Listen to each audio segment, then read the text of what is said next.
Who for the first time, but পরিবার, এলাকার ভাই ব্রাদার, বন্ধু-বান্ধব ছাড়া আমার জীবনের ১ম রমজান মাস পার করব। নতুন জীবন, নতুন পরিবেশ।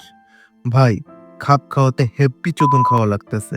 ফ্যামিলি থেকে ব্যাচেলর লাইফে পা রাখলাম। দেখি ২০২৫ এর রমজান কেমন যায়। So, welcome to my new video. শুরু করলাম মসজিদ থেকে তারাবির মধ্যে দিয়ে। তারপর নামাজ শেষ করলাম, বাসায় আসলাম, পড়ালেখা করলাম, রাতের জন্য হালকা খাবার খেলাম। খাওয়া-দাওয়া করে টুক করে ঘুমিয়ে পড়লাম। উফু! আম্মু কই? ওহহো! আমি তো একা থাকি।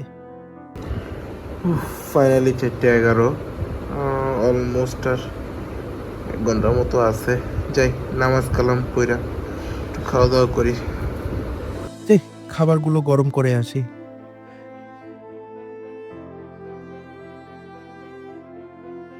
তারপর খাওয়া-দাওয়া করে ফজরের নামাজ পড়ে ঘুমালাম। কারণ ভাই সকাল বাজে ৯টা, আবার ভার্সিটির লেগে দৌড়াও। আমার আইবি যাবা কত? হ্যাঁ 20 টাকা লো।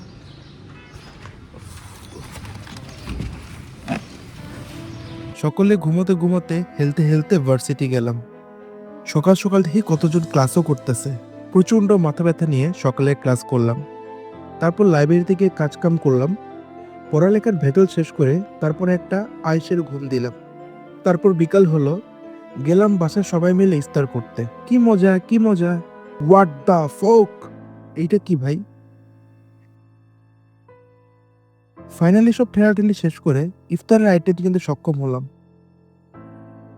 খুব সম্ভবত রমজান মাসে ব্যাচেলরদের সবচেয়ে প্রিয় সময় ইফতারের সময়। একসাথে সবাই মিলে মুড়ি মাখা দিয়ে ইফতার করা। It feels so good. But ভাই, আমি তো মুড়ি খাই না। দেন সবাই মিলে একসাথে ইফতার করলাম এবং আলহামদুলিল্লাহ ফার্স্ট রমাদান ডান। সো ফাইনালি ইফতার ডান। সো আজকের ভিডিও এই পর্যন্তই। So this is Firoz Mahmud signing out.